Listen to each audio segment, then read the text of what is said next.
Ne, tai tu ateik čia.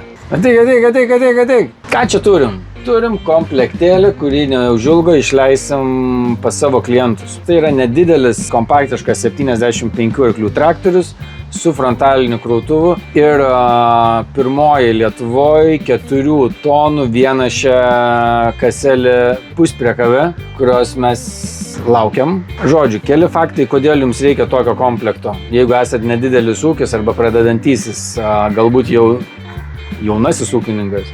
Traktorius. Nedidelė kaina, 75 arkliai, būtent tiek, kiek reikia nedideliam ūkiui arba kažkokiam specifiniam ūkiui. Frontalinis krautuvas, 800 kg keliamoji galia, galimi visi priedai, galim sudėti bet ką, nuo kaušo iki mulčerio. Sėdynė, mechaninė, nori torinės, galima įdėti. Jeigu traktoriui reikia priekinės pakabos ir darbinio, galima.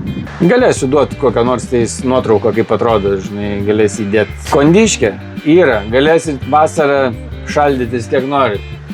Liukas, prašom, galiu pirštą iškišti. Reikia tik nepamiršti uždaryto, tai kaip prilys naktį, tai čia mane nugalat mechanikai. Mergalkė yra, reversas yra, frontalinis veikia, ko da nori. Spaudi gazą, įvažiuoji pas margu?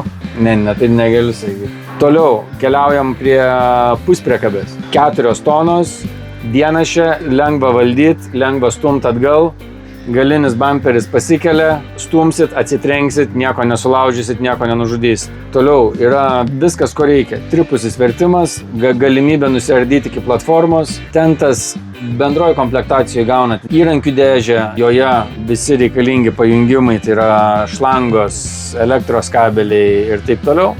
Plovimo rankų bakelį, tai jūsų traktorius visada bus švarus. Jeigu rankas bus švarės, tai ir vairas bus švarus. Ir viskas, sėdat ir važiuojat. Ir neišleidžiat krūvos pinigų, o mažus ūkio darbus tikrai apsidirbsit. Taip pat prie to traktoriaus puikiai tinka 1,80 m freza, iki 2 metrų mulčeris. Žodžiu, visą tai, kur tu dar būdamas mažas, jau gali naudoti. O kai užaugsi, tavo traktorius ten.